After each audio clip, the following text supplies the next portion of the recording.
Started? Yep. Okay. So I'll turn the power on.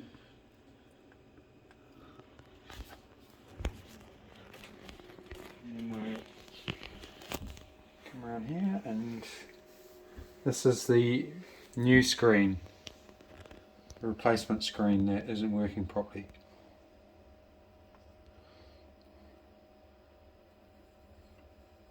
It starts up. So I get nothing when I do that.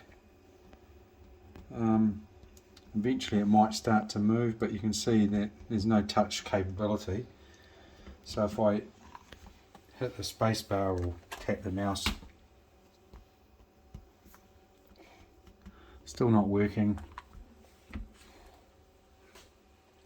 Hit the space bar. Hopefully that brings up a login screen. Yes, it does. But if I just can't get it to, like, the touch function isn't actually going.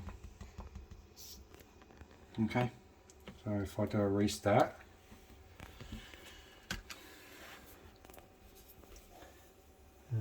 Control Alt Delete.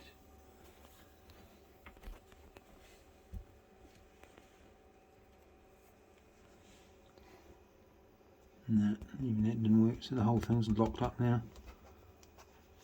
So the old screen is working. That'll do. That's cool. You can shut that down.